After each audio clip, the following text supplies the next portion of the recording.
अस्सलामुअलैकुम students.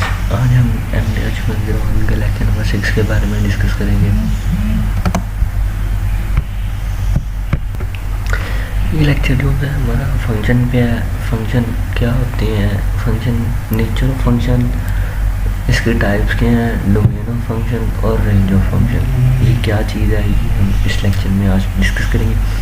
Function वो चीज़ होती है जो एक वैल्यू जो शायद दूसरी वैल्यू पर डिपेंड करती है, उसको हम फंक्शन कहते हैं।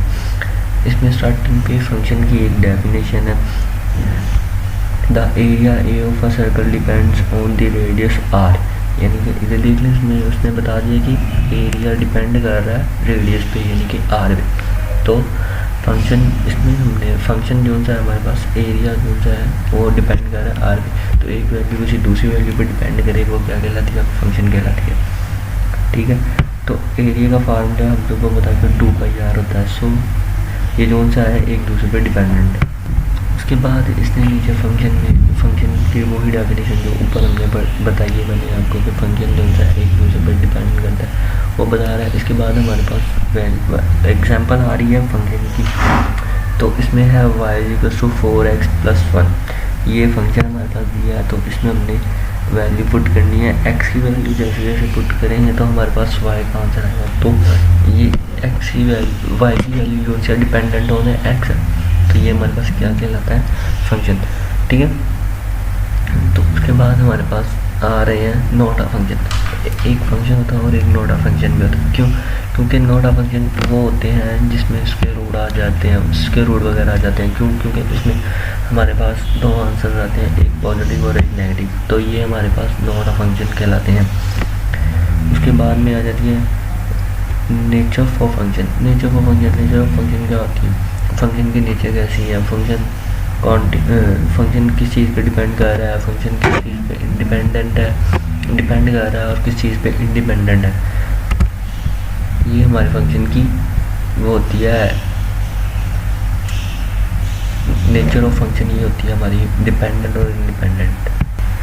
नेचर के बाद हमारे पास आगे इसकी एग्जांपल आ रही है, f(f(x) एंड x⁴2। हम f(x) में हमने 3 पुट कर दिया, तो हमारे पास आंसर क्या है, 3। तो हमारे पास ये डिपेंड कर रहा है दूसरे पे। ठीक है, तो इसका मतलब है कि ये भी एक फंक्शन है, ये डिपेंडेंट है, x डिपेंडेंट है y पे, और किसी फंक्शन में y डिपेंड करेगा x पे। तो स्टूडेंट, नेचर ऑफ फंक्शन की एग्जांपल करने के बाद हमारे पास आगे नीचे चलते हैं।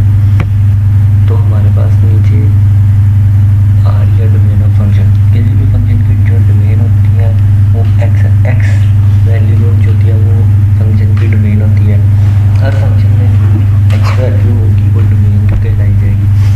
तो हर फंक्शन की डोमेन x वैल्यू, और इसको हम ऐसे आगे एग्जांपल में डिस्कस, डोमेन जो होती है वो दो तरह की होती है, नेचुरल डोमेन और रिस्ट्रिक्टिव डोमेन। नेचुरल डोमेन जो होती है वो सीधी सिंपल डोमेन होती है।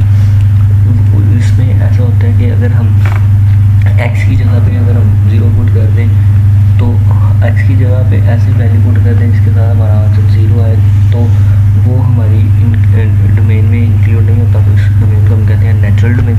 और रिस्ट्रिक्टिव डोमेन ऐसी होती है जिसमें हमारे पास ऐसी वैल्यू हमारे पास डिवीजन में नीचे 0 आ जाए, और हमारे पास जो सी है आंसर इन्फिनिटी को अप्रोच करे, तो ये हमारे पास रिस्ट्रिक्टिव डोमेन होती है। लेकिन इसको हमने चेंज करते हैं, तो सॉल्व करने के बाद हम इसको स्क्वायर रूट्स में लेके जाके या सिंपलीफाई करके हमने इसको आंसर नेचुरल डोमेन में देना है इसका। ठीक है, इसके बाद हमारे पास आ जाती है range of function. Range of function, her function की जो y वैल्यू होती है वो रेंज कहलाती है फंक्शन की। तो इसमें भी कुछ पॉइंट्स हैं फंक्शन के रेंज के, वो आप पढ़ लीजिएगा। और हर फंक्शन की कौन सी y वैल्यू है वो रेंज कहलाती है। जैसे इसमें इसने एग्जांपल दी हुई है, f(x)=x², तो x=y², then x value of every real number y is all positive real number. इसमें ये बता रहा है कि वो हर फंक्शन जो सी वैल्यू हम x की पुट करेंगे वो रियल नंबर आएगा y का। तो ये हमारे पास रेंज कहलाएगी फंक्शन की। इसके बाद आ रहा है बाय सम अलजेब्रा। इसमें हम थोड़ी सी डिस्कस करते हैं बायसम अलजेब्रा को। ये इसमें हमारे पास find the range of the function, इसमें हमारे पास फंक्शन दिया है x is y is equal to x plus 1 over x minus 1। ठीक है, तो हम अगर हमारे पास इसमें अगर हम इसमें 1 पुट कर देंगे नीचे तो x की जगह पे, तो हमारे पास नीचे 0 हो जाएगा। तो नीचे 0 होने की वजह से ये इन्फिनिटी को अप्रोच करेगा, तो इसकी हमारे पास जो सी रेंज होगी वो 0 से 1 से आगे स्टार्ट होगी। क्यों? क्योंकि 1 से ये इन्फिनिटी को चला जाता है तो ये रेंज में नहीं आएगा। तो इसीलिए हमारे पास इसकी जो सी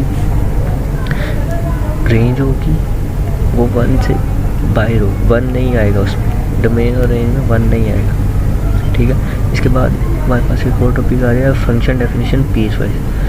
सम time the function need to be define the formula as that has been piece together.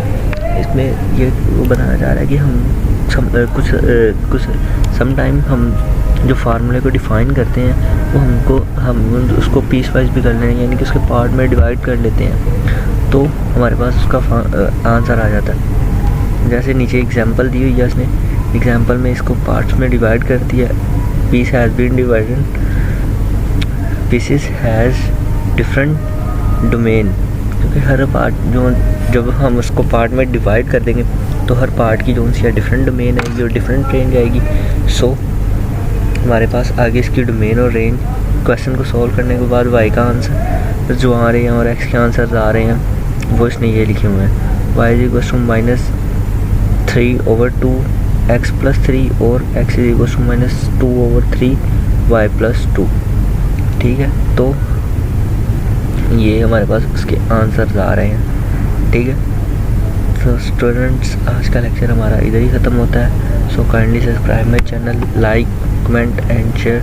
मिलते हैं अपने अगले लेक्चर में। अल्लाह हाफिज़।